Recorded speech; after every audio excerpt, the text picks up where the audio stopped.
네, 오늘 우리가 함께 볼 말씀 예레미야 애가입니다. 예레미야 애가 3장 19절부터 39절까지의 말씀입니다. 예레미야 애가 3장 19절부터 39절까지 우리 한 목소리로 읽겠습니다. 시작. 내 고초와 재난 곧 쑥과 담즙을 기억하소서.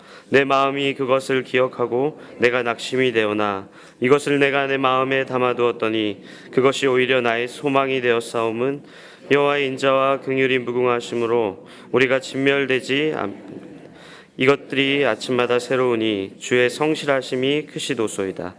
내 심령에 이르기를 여호와는 나의 기업이시니 그러므로 내가 그를 바라리라 하도다. 기다리는 자들에게 구하는 영혼들에게 여호와는 선하시도다. 사람이 여호와의 구원을 바라고 잠잠히 기다림이 좋도다. 사람은 젊었을 때 멍에를 매는 것이 좋으니 혼자 앉아서 잠잠할 것은 주께서 그것을 그에게 메우셨음이라. 그대의 입을 땅에 티끌에 댈지어다. 혹시 소망이 있을지로다. 자기를 치는 자에게 뺨을 돌려대어 치욕으로 배부릴지어다. 이는 주께서 영원하도록 버리지 아니하실 것임이며 그가 비록 근심하게나 하시나 그의 풍부한 인자하심에 따라 긍휼히 여기실 것임이라. 주께서 인생으로 고생하게 하시며 근심하게 하심은 본심이 아니시도다. 세상에 있는 모든 갇힌 자들을 발로 밟는 것과 지존자의 얼굴 앞에서 사람의 재판을 굽게 하는 것과 사람의 송사를 억울하게 하는 것은 다 주께서 기쁘게 보시는 것이 아니로다. 주의 명령이 아니면 누가 이것을 능히 말하여 이루게 할 수 있으랴. 화와 복이 지존자의 입으로부터 나오지 아니하느냐. 살아있는 사람은 자기 죄들 때문에 벌을 받나니 어찌 원망하랴. 아멘. 네, 우리가 신앙생활을 하면서 믿음을 갖고 살면서 갖게 되는 의문이 두 가지가 있습니다. 첫 번째는 뭐냐면 하나님의 사랑 앞에 우리가 날마다 범죄하고 그 사랑을 기억치 못하고 또 오늘 또 범죄하고 또 기억치 못하고 다시 한번 악을 행한다는 것입니다. 두 번째는 무엇이냐? 그럼에도 불구하고 우리를 버리지 않으시고 하나님은 끝까지 우리를 붙잡고 있다라고 하는 것입니다. 이 두 가지는 우리가 갖고 있는 상식과 우리가 갖고 있는 이해와 우리가 갖고 있는 지식으로는 절대 알 수가 없습니다. 왜냐하면 우리는 그 사랑 앞에 날마다 범죄할 수밖에 없는 죄인이고 또 하나님께서는 그 죄인이지만 그럴 만한 사람이 전혀 아니지만 날마다 범죄하고 있지만 우리를 끝까지 사랑하시고 절대 포기하지 않으시는 우리가 갖고 있지 않는 상상할 수조차 없는 사랑이시기 때문입니다. 사실 이 이야기를 하면 오늘 설교할 필요가 없습니다. 예레미야 애가의 내용이 바로 그 내용입니다. 이 예레미야 애가만큼 이 하나님의 사랑과 우리의 범죄한 악함을 잘 설명한 책은 없습니다. 그렇지만 우리가 어떻게 하나님 앞에 범죄하고 있고 또 그 하나님의 사랑이 우리를 어떻게 감싸 안고 있고 오늘도 우리를 끊임없이 용서하시는지 우리가 말씀을 봐야 하는 이유입니다. 이 에가라고 하는 단어는 히브리어로 에카라고 하는 비슷한 단어입니다. 정확히 뜻을 해석을 하면 이겁니다. 어찌하여야, 어떻게 해야. 그러니까 예레미야는 아마 이런 마음을 갖고 있었을 것 같습니다. 도대체 어떻게 그 사랑 앞에 우리가 날마다 그 사랑 기억치 못하고 범죄할 수가 있습니까? 아니 하나님은 도대체 어떻게 우리가 그렇게 범죄하고 있음에도 불구하고 어떻게 그 사랑 우리 그 범죄 앞에 우리를 끝까지 용서하실 수 있습니까? 이 탄식을 하고 있는 거예요. 실은 우리가 예레미야 말씀을 보고 예레미야 애가의 말씀을 묵상할 때 우리 가운데 처해진 고난, 이스라엘 백성들이 겪고 있는 고난에 집중하는 것이 아니라 실은 그 고난을 받을 수밖에 없는 우리가 어떠한 잘못을 저질렀는지 또한 그 고난 앞에 하나님께서 우리는 어떤 위로를 주실지 이것에 집중해야 되는 게 예레미야 애가의 말씀입니다. 우리가 21절을 한번 다 같이 한 목소리로 다시 한번 읽겠습니다. 시작. 이것을 내가 내 마음에 담아 두었더니 그것이 오히려 나의 소망이 되었사오문. 아멘. 예레미야가 가슴속에 담아두었던 것이 무엇입니까? 오늘 우리가 겪고 있는 고난입니까? 이스라엘 백성들이 겪고 있는 예루살렘의 회파된 모습, 겪을 수밖에 없는 고난의 모습들이 아니라 왜 이렇게밖에 될 수 없는가? 왜 이스라엘 백성들이 이 아픔을 당해야만 하는가? 그 이유를 가지고 우리 가운데 씨름하고 있었다라고 하는 것입니다. 우리가 살면서 가장 많이 하는 실수는 저는 두 가지인 것 같아요. 첫째, 우리가 고난을 받을 때 빨리 그 고난을 이기려고 하는 것과 또 한 가지는 우리가 기쁨 가운데 처해 있고 우리가 즐거움 가운데 처해 있고 하나님이 주시는 은혜로 말미암아 오늘 하루 살아가고 있음에도 불구하고 언젠가 찾아올 고난에 대해서 묵상하고 고민하고 또 고난이 찾아오면 어떡하나, 이 고민을 하루하루 살아가고 있는 거예요. 그렇지만 하나님 우리에게 오늘 말씀하시는 것은 너희가 고난당할 그때 고난을 한번 묵상해봐라. 너희가 진짜 기쁘니? 행복하니? 감사하니? 그러면 그 감사함을 가지고 살아가라. 왜 너희는 내가 너희 가운데 은혜를 베풀었음에도 불구하고, 하나님의 사랑을 주었음에도 불구하고, 은혜를 허락하고 있음에도 불구하고 아직도 찾아오지도 않을 그 고난 때문에 힘들어하고 있니? 그 우리의 모습 아닌가요? 한 8개월이 지났지만 우리가 여전히 기억하고 있는 세월호에 대한 아픔이 있습니다. 그 유가족들의 가장 커다란 아픔이 무엇이겠어요? 먼저는 가족을 잃은 안타까움이겠죠. 그렇지만 그 다음은 다른 것들이 아니에요.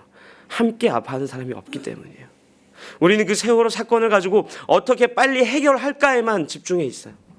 이 문제를 우리가 어떻게 해결할까? 저들을 어떻게 위로할까? 저들에게 어떤 보상을 줄까? 다시는 이런 일이 일어나지 않게 우리는 어떻게 할까? 아니요. 그 전에 해야 될 것이 있으면 그들과 함께 눈물을 흘리고 함께 아파하는 것입니다. 이 고난이 무엇인가? 그들의 손을 따뜻하게 잡아주는 거예요. 그들과 함께 눈물을 흘리면서 얼마나 힘들었을까? 이 고민하는 거예요. 그렇지만 우리는 그런 거 익숙하지 않아요. 왜? 그 다음 단계로 빨리 가야 되기 때문에. 고난 넘어 있는 축복을, 축복 넘어 있는 고난을, 오늘이 아니라 내일을, 아무도 오늘을 살아가지 않습니다. 오늘 우리에게 주어진 환경이 있어요. 우리에게 주어진 조건들이 있어요. 하나님께서는 오늘 그때, 바로 그때 너에게 그 고난이 처해져 있으면 그것을 기억하라 이야기하시는 거예요. 만일 너에게 소망이 있고 은혜가 있으면 그 은혜와 소망이 너에게 왜 주어졌는지를 기억하라 말씀하시는 것입니다. 21절 말씀이 바로 그거예요. 우리가 마음속에 담아둬야 될 것은 오늘 우리가 갖고 있는 고난이 아닙니다. 그 고난으로 말미암아 우리에게 주어진 하나님의 그 은혜, 그것을 소망하길 바라시는 것입니다. 여러분들은 왜 고난 앞에 계시다라고 생각하십니까? 여러분들 왜 오늘 하루 살면서 쉽지 않은 어려운 인생을 산다라고 생각을 하세요? 때로는 전혀 저와는 상관없는, 우리와는 상관없는 고난이 우리 가운데 찾아올 때 우리는 주님께 질문하죠. 주님, 이것이 왜 그렇습니까? 주님, 이 고난의 이유가 무엇입니까? 대체 이것이 무엇입니까? 하나님을 원망하고 하나님을 씨름할 때가 많아요. 하나님, 대체 이게 왜? 나는 이렇게 안 살았는데. 하나님을 원망할 때가 너무너무 많아요. 믿지 않는 사람들은 어떻게 원망합니까? 하나님이 사랑이라 그랬는데, 하나님은 은혜라 그랬는데 왜 이 사람들만 선택하고 우리 같은 사람들을 선택하지 않아서 지옥으로 던져버리시나요? 이 고민하는 거잖아요.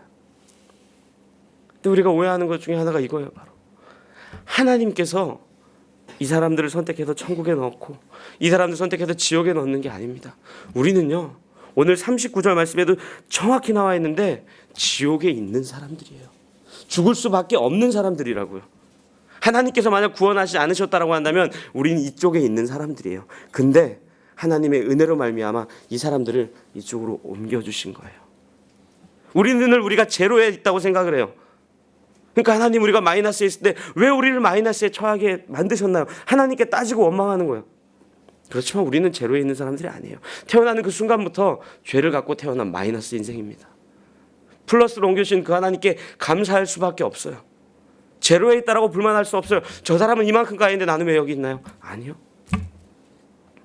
우리가 할 수 있는 것은 하나님, 죽을 수밖에 없는 우리의 인생 구원해 주셔서 감사합니다. 지옥에 떨어질 수밖에 없는 우리 인생 구원해 주셔서 감사합니다. 오늘 우리에게 이 처해진 이 고난 때문에 내가 다시 한번 하나님을 기억하는군요. 그 하나님 기억하는 거예요.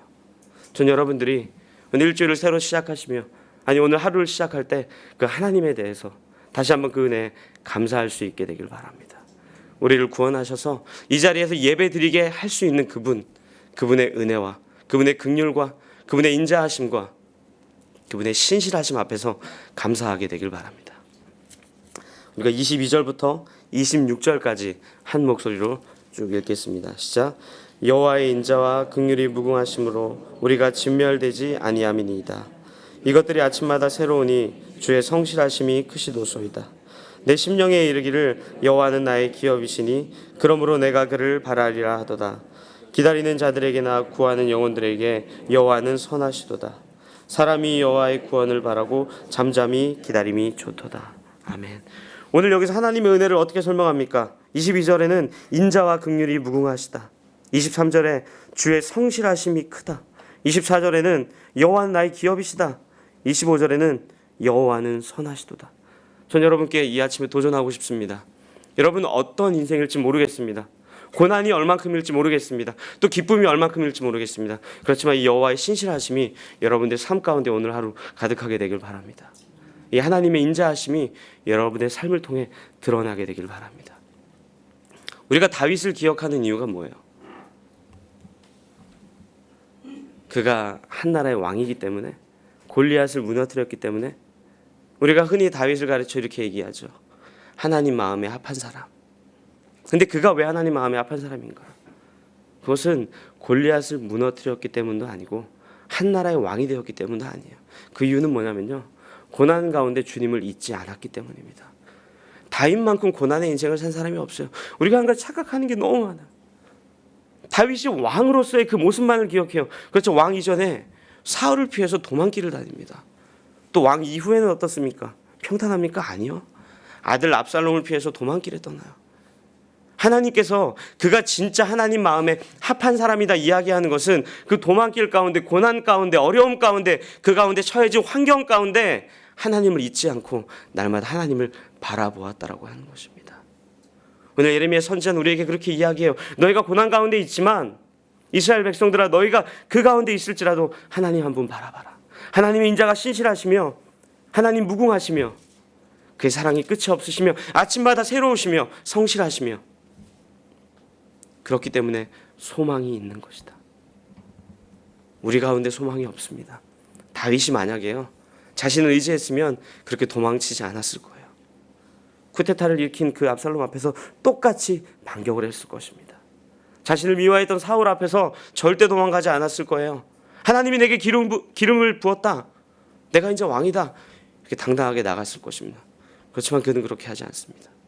하나님 한 분 바라보며 묵묵히 내가 이곳에 있을지라도, 내가 광야에 있을지라도, 내가 어느 곳에 있을지라도 하나님 한 분 바라보았다라고 하는 것입니다.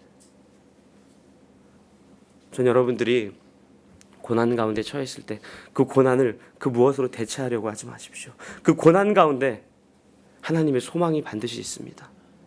그 고난을 통하여서 하나님을 만나게 될 거예요. 그 고난 때문에 우리가 오늘을 이길 힘을 얻게 될 거예요. 여기까지가 많은 분들이 이야기하는 겁니다. 근데 실은 우리의 마음이 어떻죠? 목사님, 고난 없어도 저는 주님과 친할 수 있어요. 고난 뒤에 축복 너무너무 잘 알아요. 그러니까 고난은 말고요, 축복만 주세요. 고난 때문에 주님과 친해진다고, 저는요 축복만 주셔도 친해집니다. 고난이요, 저는 그 고난 많이 겪었으니까 이제 축복만 주셔도 저 잘 알아요. 이게 사실 저도 똑같은 그런 마음이에요. 저는 이 본문을 설명하면서 여러분들에게, 그러니까 고난을 받으십시오, 고난 가운데 거하십시오, 오늘 고난으로 사십시오가 아니에요. 혹시 여러분들이 고난 가운데 있다라고 한다면, 혹시 여러분들이 그것 때문에 오늘 사는 게 힘들다라고 한다면 하나님 때문에 그 고난 이기시라 말씀하시는 것입니다. 그 누가 고난을 좋아하겠어요? 그 누가 힘들게 살고 싶겠어요? 그렇지만 여러분들, 우리가 고난이 없는 인생이 없잖아요. 그 가운데 하나님 때문에 날마다, 하나님 때문에 날마다, 그 하나님 때문에 날마다 승리할 수 있었으면 좋겠습니다. 28절과 29절을 우리가 한 목소리로 읽겠습니다. 시작. 혼자 앉아서 잠잠할 것은 주께서 그것을 그에게 메우셨습니다. 그대의 입을 땅에 티끌에 댈지어다. 혹시 소망이 있을지어다. 아멘. 우리가 하나님을 그렇다면 어떻게 바라봐야 됩니까? 고난 가운데 어떻게 하나님을 바라봐야 우리가 그 고난을 넉넉히 이길 수 있겠습니까? 28절에 오늘 이렇게 이야기합니다. 앉아서 잠잠하라.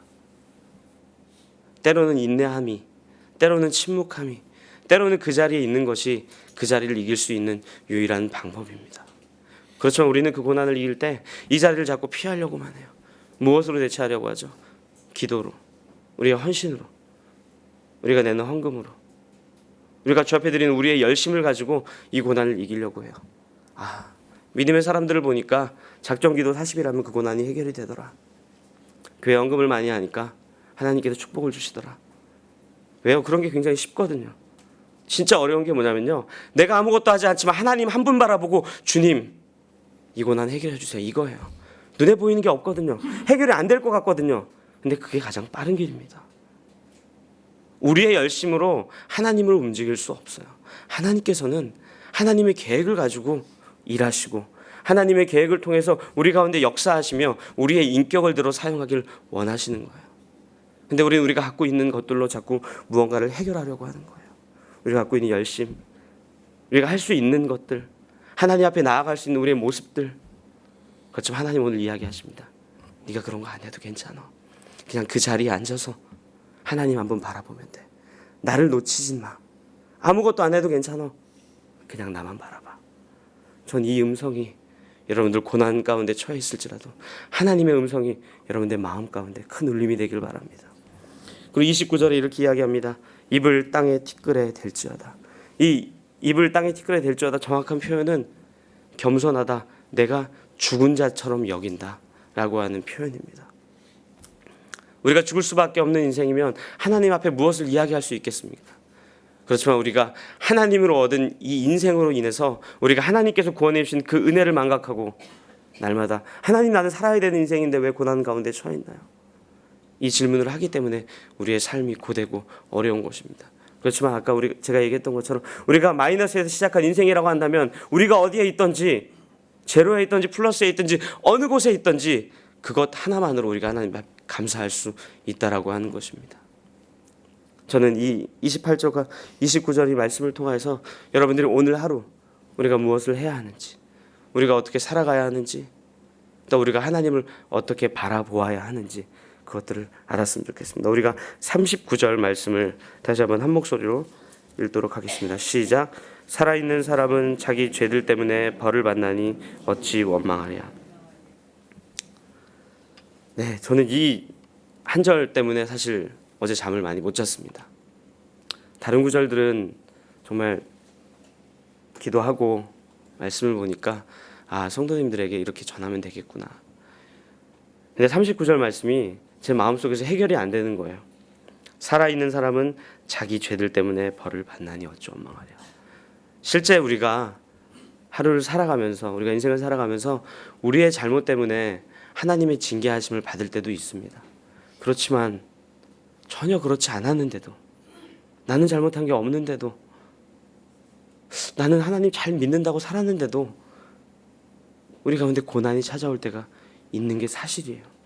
그렇기 때문에 여러분이 고난에 처해 있는 분에게 당신의 잘못 때문에 고난이 찾아왔습니다 라고 저는 이야기를 할 수가 없겠는 거예요. 왜냐하면 진짜 내가 잘못해서 그 고난 겪는 거라고 한다면 하나님 앞에 회개하며 나아가면 되는데 그렇지 않은 일들이 우리 가운데 일어나잖아요. 그래서 이 39절이 너무너무 이해가 안 되더라고요. 어떻게 하나님, 살아있는 사람은 자기 죄들 때문에 벌을 받나니 어찌 원망하랴. 근데 그때 저는 예수님이 묵상이 되더라고요. 예수님이 십자가를 지실 때, 그분이 이 땅에 오셨을 때, 그분이 그 십자가를 지기로 작정하셨을 때, 땀이 피가 될 때까지 기도했을 때 예수님의 죄 때문에 그렇게 했나요? 아니죠. 그분과는 전혀 상관없는, 예수님과는 전혀 상관없는 우리 때문에 그 고난 겪으신 거잖아요. 이 39절 한 절이 우리 가운데 인생 평생을 살아가면서 호흡을 거두는 그날까지 이해 안 될 수가 있습니다. 그렇지만 기억하십시오. 이해 안 되는 일을 예수 그리스도께서 우리를 위해서 하셨습니다. 그렇다면 우리는 이해 안 될지라도 그 예수님 묵상하면서 이 말씀 붙잡고 이겨내야 되는 것입니다. 전 우리가 이해할 수 없는 고난과 또 우리의 잘못으로 인해 우리 가운데 고난이 처해 있을 때 다른 것들로 해결하려 하지 마시고 하나님 한 분 바라보며 하나님께서 이 일을 어떻게 소망으로 바꿔주시는가, 그 소망을 기대하는 마음으로 오늘 하루를 살게 되길 바랍니다. 시간 우리가 같이 기도할 때 먼저 이렇게 기도했으면 좋겠습니다. 하나님, 우리가 고난을 기억할 때마다 하나님을 원망하는 것이 아니라 이 고난을 들어서 우리를 소망의 자리로 옮겨주실 그 하나님 기대하게 하여 주시옵소서. 하나님 때문에 이 고난 이기게 하여 주시옵소서. 한 목소리 기도하겠습니다. 하나님 아버지, 우리가 고난을 참 없습니다. 아버지, 그럴 때마다 하나님께서 우리를 그 고난의 자리에서 우리를 생명의 자리로 옮겨주신 그 하나님의 은혜 기억하게 하여 주시옵소서. 그 하나님의 사랑 기억하게 하여 주시옵소서. 아버지, 그 사랑 때문에 우리가 오늘을 견디게 하여 주시옵소서. 그 사랑 때문에 우리가 오늘 견디게 하여 주시옵소서. 주의 인자하십니다.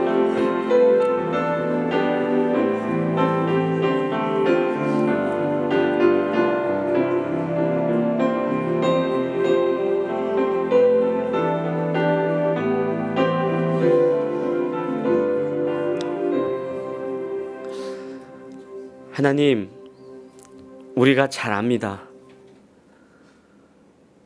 우리의 잘못 때문에, 또한 우리의 악함 때문에 우리가 고난을 받고 하나님 앞에 연단을 받고 있는 이 사실을 우리는 너무나도 잘 압니다.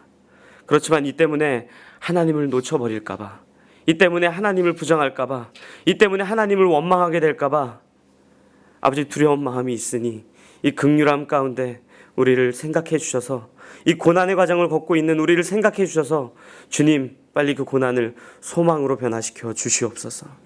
우리에게 그 눈물을 닦아 주시옵소서. 하나님을 끝까지 붙잡을 수 있는 믿음 허락하여 주시옵소서. 이제는 우리를 사랑하셔서 십자가에 달리신 예수 그리스도의 은혜와 우리를 놓지 않으시는 하나님 아버지의 사랑과 오늘 하나님을 바라볼 수 있도록 우리를 붙잡아 주시는 성령님의 인도하심이 함께 예배를 드리는 모든 자들과 또한 많은 그리스도인들에게 영원히 함께 하옵시기를 축원하옵나이다.